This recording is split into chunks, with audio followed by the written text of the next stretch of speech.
Now, as super specialists, we always strive to bring the most advanced technologies, the cutting edge techniques to our native place. And I'm extremely elated and proud to inform everyone that we have performed was first HIPEC surgery at our hospital last week. So HIPEC, which stands for hypothermic intraperitoneal chemotherapy, it is the most advanced surgery of its kind, which provides the maximum benefit and survival benefit to these patients who are eligible for it. So this surgery at present is done in very few selected centers across India, the top institutes such as AIMS and the corporate hospitals in the metro cities, and now it is done in Goa also. So before commenting on HIPEC, I would first like to tell you what peritoneum is. So peritoneum is a thin protective membrane which covers all the organs inside our abdomen. It is also the part where advanced cancers spread to very commonly. So when an ovarian cancer spreads to the peritoneum, it is considered stage 3, and when other cancers spread to it, it is considered stage 4. So these are the tumors which most of the doctors around you will call as incurable cancers and will refer them outside Goa. And HIPEC specifically benefits these patients. So ovarian cancer, stage 3, stage 4, pseudomyxomas, which is most of the time a stage 4 appendix cancer, mesotheliomas, which is a type of cancer which originates from the peritoneum, some stage 4 colon cancers, some stage 4 stomach cancers. So these are the ones which benefit from HIPEC. Now the benefit of HIPEC is that it significantly increases the survival in these patients. In well selected patients, it may even double the lifespan of these patients. In fact, there are many patients with pseudomyxoma which after a proper HIPEC have lived for more than 10 years also. Now considering it is a stage 4 cancer, this is almost miraculous. Now HIPEC, which is hypothermic intraperitoneal chemotherapy, it consists of two parts. Now the first part is a surgery where we meticulously search for all the cancer deposits inside the abdomen. We remove them. Sometimes the whole peritoneum is engulfed with the tumor cells, in which we have to remove the entire peritoneum. Now this part may last for anywhere between 4 hours to almost a day. The second part consists of chemotherapy.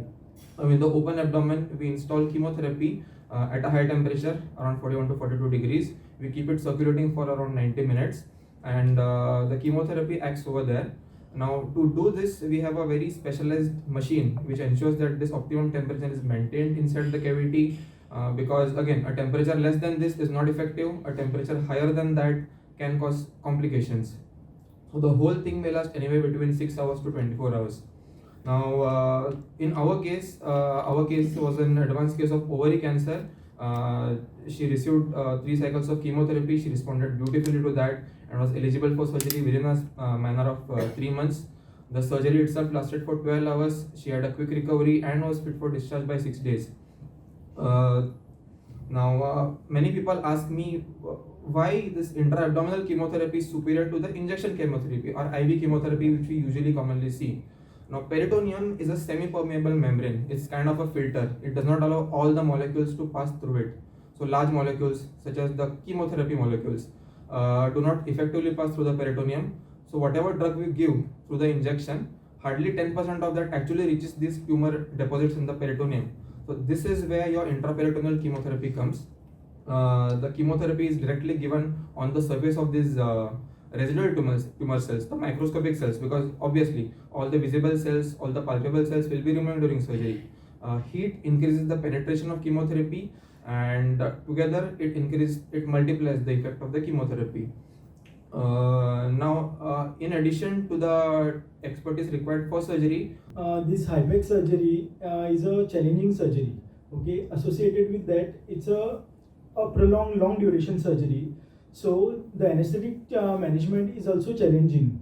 Okay, so the main concerns during anesthesia management were the patients are usually, these are elderly patients, plus the surgery is a prolonged duration surgery, and it is associated with multiple hemodynamic changes like BP fluctuations occur and lot of fluid loss because of the prolonged surgery. Also it is a major surgery, so there is pain associated with the surgery and also associated electrolyte disturbances and also coagulation abnormalities are seen. Okay, so all these challenges were managed successfully by the team of doctors from RG, including surgeon, anesthesiologist, paramedic staff, and all the other supporting staff. And also the patient was shifted to ICU, and because of the aggressive management, we could managed the patient well and could extubate the patient, and patient could be discharged on the 6th post-op day.